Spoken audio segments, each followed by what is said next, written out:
Hey guys, it's Rachel from the Little Ring Lamb, and today I have a book review on The Perfectionists by Sara Shepard. And I was super stoked to get this book because not only is it by Sara Shepard, but I heard it was like the Pretty Little Liars series, but different. And I was really intrigued by the plot. This is the first in a duology, I think. I'm not 100% sure. I'm not 100% sure either when the sequel comes out, but I know I need it, so it better come out soon because I am dying for the sequel, and it just basically came out, so it seems like I'm going to have a long time to wait. But yes, the first part of this book review is going to be spoilers free, and the second part is going to be a discussion where I talk about stuff that happened in the book. So if you have not read the book, I will forewarn you so you guys will not get spoiled and be able to read it without knowing stuff. So yes, before I get into the book review, the non-spoilers part will consist of 5 sections: plot, characters, cover, suspense, and overall in terms of read very soon, 5 out of 5, not so soon, 1 out of 5. So quick side note, sorry about the light, it keeps going from sunny to cloudy. Kind of odd, so if the lighting changes, I'm sorry about that. As well, I forget what I was going to say about that, but let's just keep moving on. So, oh yes, this is what I was going to say. I'm going to be looking down at my notebook if you see me looking down. So, basically, this book stars 5 girls: Parker, Jill, Mackenzie, Ava, and Caitlin. Got them all right. And there's 5 instead of 4, because like 4 Pretty Liars, and there's 5 of them, so it was a little hard at first to keep their names all I'm just going to read the inside flap for you guys, and might skip over a few sentences, but I'm just going to get the gist of the book for you. So we have musical genius Mackenzie, and she's desperate to get into Juilliard, even if it means playing a duet with her best friend's boyfriend. Beautiful Ava isn't above using her assets to get an A. Athletic Caitlin is 1 goal away from a soccer scholarship, if she can call a timeout on a relationship drama. And popular Julie has it all, literally, thanks to her hoarder mom, and will do anything to keep her family secret. And former it girl Parker is experimenting with her wild side. The 5 girls think they have nothing in common until they discover they all hate the same person, rich, entitled Nolan, who's done terrible things to each of them. They come up with the perfect murder, a hypothetical murder of course. It's all wishful thinking, until they wake up one morning to find that their wish came true. Nolan was killed, in exactly the way they planned. The thing is, they didn't do it, so who did? Suddenly the girls are the prime suspects in the murder, and they need to find the real killer before their perfect lives are ended for good. So on the back it also says, 5 perfect girls came up with the perfect murder. Be careful, and then it happened just like they planned. What you? The thing is they didn't do it. Wish for, so who did it? So it's like be careful what you wish for. I kind of read that out of order, but it was so good. And the plot I give a 5 out of 5. I didn't already say that. Absolutely love the plot. I'm really excited for the sequel. It had no really dry points in the plot. I am super excited for the sequel. Cannot say that enough. I loved everything that happened in the plot. It moved fast, it moved at a good pace, and it was really, really interesting and very, very good. Characters, I give a 5 out of 5 as well. I loved all the characters. I really liked how they were different from, because this has been compared to the Pretty Little Liars, how kind of the mystery aspect of it. I was reading quite a few things saying that, and I really like how all the characters are different from the Pretty Little Liars. There's not one that's the same. Yeah, they might be interested, like Emily and Caitlin. Caitlin likes soccer and Emily likes swimming.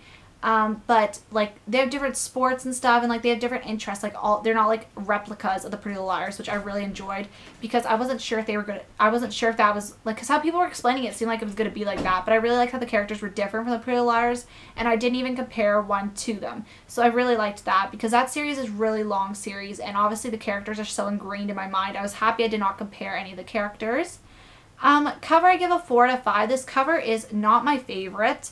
But the only thing that really throws me off the cover is the thorns are yellow. I'm pretty sure thorns aren't yellow. At least in the roses I've seen, they're browny black. Maybe I'm thinking wrong. Maybe they're green. But I know they're not this yellow, and that really throws me off. But besides that, I really like it. I like the font of the book, and I like the typography. And on the inside, it's just a plain hardcover with yellow writing. And this cover didn't look very good online, but I actually like it more in person. But yeah, it's not my favorite, but I really like it. So basically, the suspense I give a 5 out of 5. The suspense was really high. I wanted to know what happened to Nolan. Obviously, I knew I wasn't going to get any basically answers in this book because it is the first book. And if it's a duology, all the answers are going to be accompanying it in the next book. So I was really excited. I loved all the suspense in this book because you didn't know. You want to know who did it, but this is kind of the little stepping stones to who did it. It was very suspenseful. You want to know what happened. And overall, I'll give it a 5 out of 5. I'd definitely read this again. I'll probably read it again before the sequel comes up because, once again, there is 5 characters' lives I need to keep a track of. and do that. And also it's one book. It's not like rereading all another series that's very long. But yes, I definitely reread this again very soon. It was really good, a fast read. Absolutely loved it. So that is the non-spoilers part. So if you have not read The Perfectionists, you can come back after you read it to see this part. So I'll say bye to you guys. And now we're going to be starting our spoiler discussion on the contents of the book. So basically I have a few notes written down. One of them is I really liked how the characters were different, like I set up in the beginning of the review, than the Pretty Little Liars. Also, I really need the sequel now. If you've read this, you might be feeling the same way. And I put the end, OMG, OMG, OMG. Like, the ending was, like, why'd you leave me there? Like, I need to know what happens. I am in suspense. And the one thing that really made me angry was, basically, you know how Mackenzie betrayed Claire? Like, I didn't like that at first, but also at the same time, not only was that bad on Mackenzie, but her best friend that was evil to, like, try to jeopardize her chances to get to Juilliard. Yeah, I do not like Claire. I didn't like her really from the beginning of the book, but that was just really rude, and I did not enjoy that. I was really angry, probably just as angry as the character, because I was like, oh my gosh. That would have really bothered me, because, yeah, it just made me really angry. And then the love triangle between Caitlin, Josh, and Jeremy. Personally, I like, we didn't get to see much of Josh, but I like Caitlin and Jeremy. But I really want to know how that mess resolves, because she kind of ran out there and the book kind of didn't touch back on that because it basically ended. So I'm really excited to see where that ends up in the second book. And then I felt really bad for Alex with how, like, Ava didn't tell him the truth and then she got arrested and, like, but at the same time, then he told the police he saw them in their backyard. Like, she should have told him and none of this mess would be happening. Mr. Granger, I think that's how you say his name, he is really creepy. I found him creepy in the first part of the book when he went to Parker and she was smoking and he, like, went up beside her and started smoking. Like, I was like, he's really creepy then. But also, like, the movies he picks, like, they all have, like, murder plots, which is, like, I know it's a film studies class, but it's, I assume it's a general class, not, like, just on that. But he's only picking movies that have meanings to do, like, basically, like, death and stuff, which is kind of morbid, because he's not really venturing out, well, at least the parts that we saw in the book, which is really creepy. And also he was acting really creepy towards the students, and I want to know what his connection with Nolan is and how they even, like, got the blackmail relationship.